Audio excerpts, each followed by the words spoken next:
LLB third semester examination, labour law first.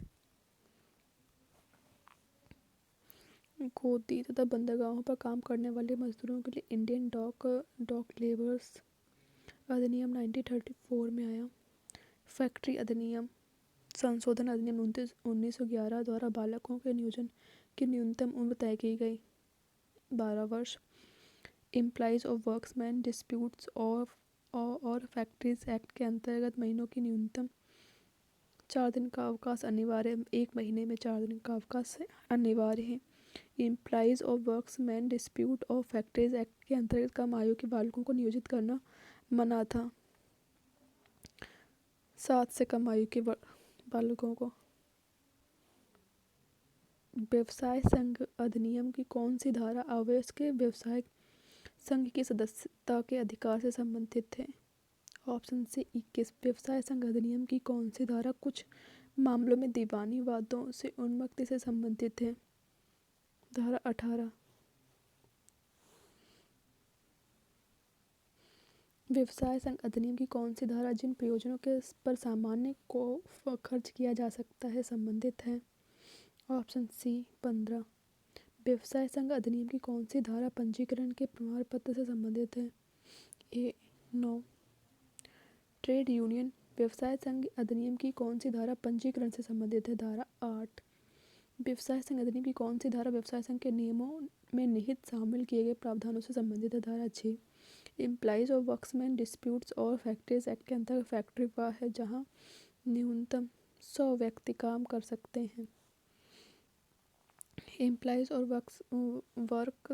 Workmen dispute जहां factories act के अंतर्गत factory वह है जहां से विनिर्माण होता है मशीनों की शक्ति। Option E. एम्प्लॉइज और वर्क्समैन डिस्प्यूट एवं फैक्ट्रीज एक्ट पारित हुआ 1887 में। Workmen breach of contract act पारित हुआ 1860 में। अंतर्राष्ट्रीय श्रम कांग्रेस कॉन्फ्रेंस में दिया गया नारा दुनिया के मजदूरों एक हो। व्यवसाय संघ इंडियन फैटर एक्सीडेंट एक्ट 1885 में पारित हुआ। व्यवसाय संघ अधिनियम की कौन सी धारा व्यवसाय संघों के पंजीकरण की पद्धति तरीकों से संबंधित है? Option B. व्यवसाय संघ की अधिनियम की कौन सी धारा व्यवसाय संघ को परिभाषित करती है? 2 ऑप्शन सी। व्यवसाय संघ अधिनियम की कौन सी धारा कर्मकार को परिभाषित करती है? ऑप्शन सी 2 व्यवसाय संघ अधिनियम की कौन सी धारा पंजीकरण को निरस्तीकरण से संबंधित है? ऑप्शन सी 10 धारा 10। ट्रेड यूनियन व्यवसाय संघ अधिनियम की कौन सी धारा व्यवसाय विवाद को परिभाषित करती है? ऑप्शन सी 2 ट्रेड यूनियन अधिनियम की कौन सी धारा रजिस्ट्रार से संबंधित है? 2 ट्रेड यूनियन व्यवसाय संघ अधिनियम की कौन सी धारा समुचित सरकार को परिभाषित करती है? ऑप्शन 2 ऑप्शन ए 2 धारा 2। किस ट्रेड यूनियन व्यवसाय संघ के संबंध में जिसका उद्देश्य एक राज्य तक सीमित नहीं है तो समुचित सरकार केंद्र सरकार। व्यवसाय संघ संशोधन बिल 2001 पारित हो 19/1/2002।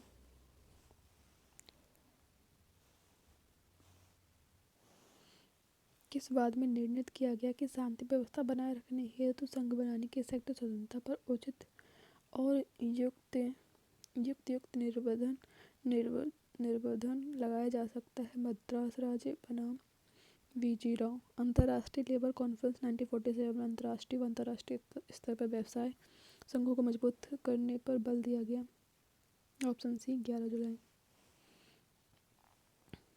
व्यवसाय संघ और ट्रेड यूनियन अधिनियम में संशोधन अधिनियम 1950 द्वारा उपबंधित किया गया कि रजिस्ट्रार समय पर संघों के रिकॉर्ड और रजिस्ट्रारों को निरीक्षण करेंगे। Option B 1950।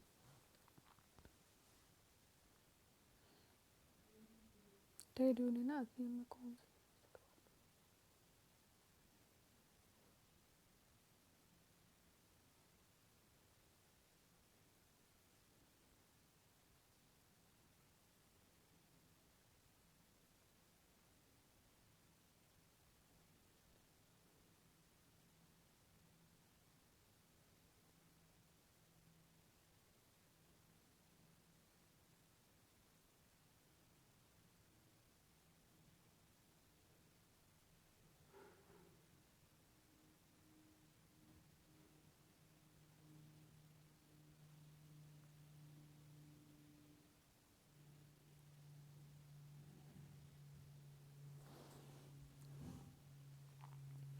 सामूहिक सौदेबाजी का प्रकार है एकल संयंत्र, बहुसंयंत्र, बहुसेवायोजक।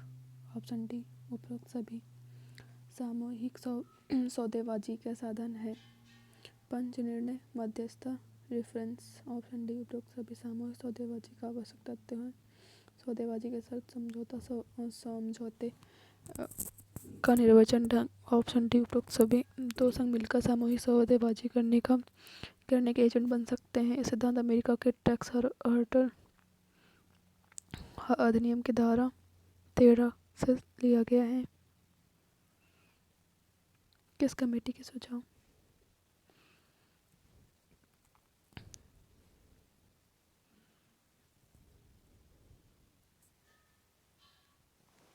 सामूहिक सौदेबाजी वही संघ कर सकता है जिसमें कुल सदस्यों की संख्या 51% कर्मकार के सदस्य ग्रहण की हो। All India trade union Congress के पहले अध्यक्ष थे बीपी वाडिया।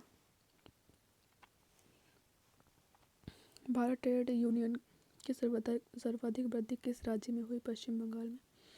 भारत में ट्रेड यूनियन की संख्या में सर्वाधिक वृद्धि लगभग प्रतिशत 1950 से 1976 के मध्य हुई 51%। भारत में प्रथम ट्रेड यूनियन की स्थापना की गई किसके द्वारा की गई? बीपी वाडिया। भारत की पहली trade union textile labour union भी मद्रास। प्रथम सुव्यवस्थित ट्रेड यूनियन की स्थापना 1918। विश्व की सर्वप्रथम सुव्यवस्थित ट्रेड यूनियन की स्थापना फिलाडेल्फिया में हुई 1794 में। समान कार्य के लिए समान वेतन।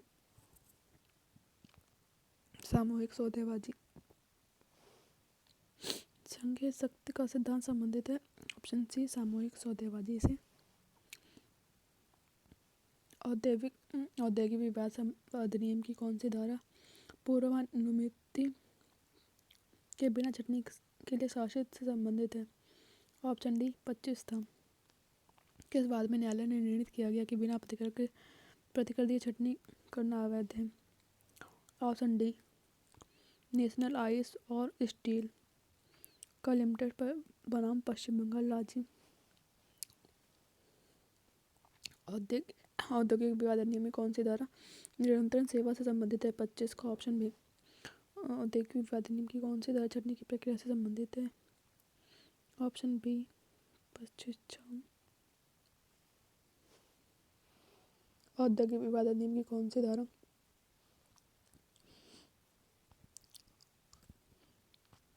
धारा छंटनी किए गए कर्मकार की पुनर्नियुक्ति से संबंधित है? 25 जा। किस बात में विनिश्चित किया गया कि निश्चित अवधि के लिए की गई नियुक्ति छंटनी से आच्छादित है या अवैध नहीं है? राजस्थान राज्य। बनाम रामेश्वर लाल गहलोत।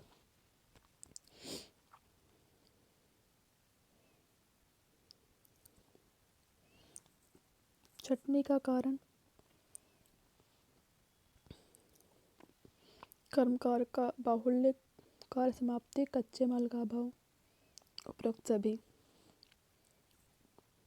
किस कारणों से नियोजक द्वारा कर्मकारों की सेवा वृद्ध करने की छंटनी कहते हैं? विधिक। औद्योगिक विवाद अधिनियम की कौन सी धारा छंटनी से परिमाणित करती है? 2 किस बात में न्यायालय ने निर्णित किया कि पूर्व नोटिस के बिना तालाबंदी सदैव अवैध होगी? टाटा आयरन और स्टील।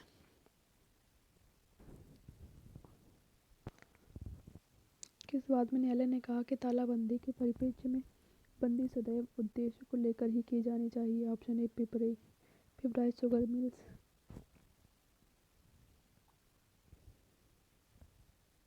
तालाबंदी के लिए औद्योगिक विवाद अधिनियम की धारा 22(2) के अंतर्गत नोटिस जरूरी है। नियोक्ता द्वारा तालाबंदी के विरुद्ध औद्योगिक विवाद अधिनियम की धारा 22(2) में निहित प्रावधान निषेध कर्मकारों द्वारा हड़ताल से पर भी समान है। औद्योगिक विवाद अधिनियम की कौन सी धारा तालाबंदी के सामान्य निषेध प्रतिषेध से संबंधित है? Option B 23। औद्योगिक विवाद अधिनियम की कौन सी धारा अवैध तालाबंदी से संबंधित है? धारा 24। अवैध हड़ताल के कारण हुए नुकसान की भरपाई के लिए नियोक्ता के अधिकार से संबंधित वाद। रोहतास इंडस्ट्रीज बनाम उसकी यूनियन।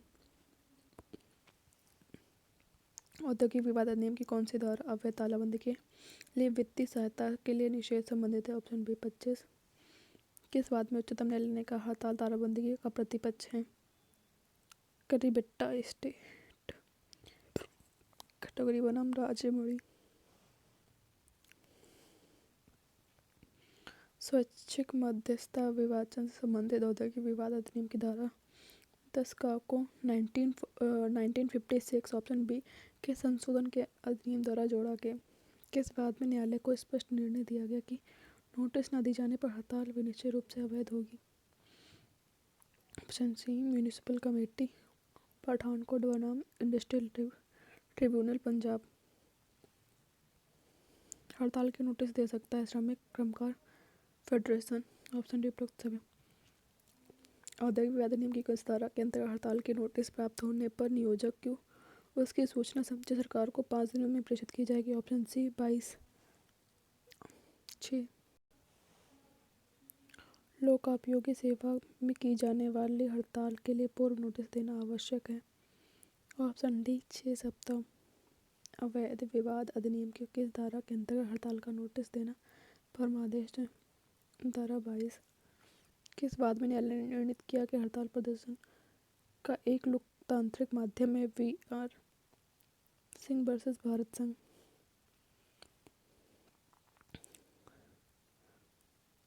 किस बात में न्यायालय ने घोषित किया कि हड़ताल करने का अधिकार मौलिक अधिकार नहीं है? इन सभी। अब भारतीय वाणिज्य उद्योग महासंघ फिक्की ने 22/2/1984 को धीरे धीरे काम करो हड़ताल को अवैध घोषित कर दिया। हड़ताल का सबसे महत्वपूर्ण तत्व है अवैध तरीका भाग लेने वालों की संख्या। ऑप्शन डी उपरोक्त सभी। हड़ताल का आधारभूत तत्व है सामान्य उद्देश्य सामूहिक आचरण मंत्रणा। ऑप्शन डी उपरोक्त सभी। औद्योगिक विवाद अधिनियम की कौन सी धारा हड़ताल को परिभाषित करती है? ऑप्शन सी 2 था। औद्योगिक विवाद तथा व्यक्तिगत विवाद से संबंधित प्रमुख वाद है। ये सभी। किस बात में निर्णित किया गया कि अकेला कर्मकार नियोक्ता की कार्यवाही से व्यथित और औद्योगिक विवाद उठा सकता है? औद्योगिक विवाद अधिनियम की कौन सी धारा कर्मकार को परिभाषित करती है? ऑप्शन डी 2 था। कौन सी धारा औद्योगिक विवाद को परिभाषित करती है? 2 था।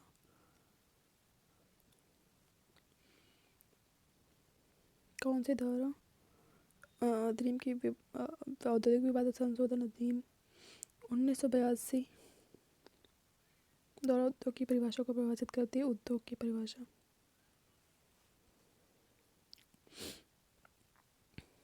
नियोजक को परिभाषित करती है? 2 6। उद्योग को 2 था। पंचाट की किसी पंचाट की अवैधता से संबंधित प्रमुख वाद है गजानन महाराज। औद्योगिक विवाद अधिनियम की कौन सी धारा पंचाट? ऑप्शन डी उपरोक्त सभी।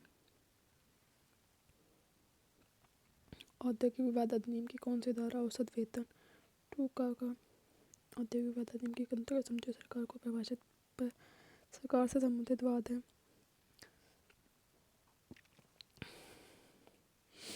औद्योगिक विवाद अधिनियम की कौन सी धारा समझे सरकार को परिभाषित करती है? Option A. औद्योगिक विवाद अधिनियम की संवैधानिकता से संबंधित वाद है? हाथी सिंह पी जर्दानन Bangalore water supply. Option D उपरोक्त सभी। किस बात में न्यायालय को औद्योगिक विवाद अधिनियम 1947 के उद्देश्य प्रयोजनों का विश्लेषण परीक्षण किया गया? ऑप्शन डी डिमाकुची चाय स्टेट के कामगार। औद्योगिक विवाद अधिनियम 1947 कब से लागू हुआ? 1/4/1947।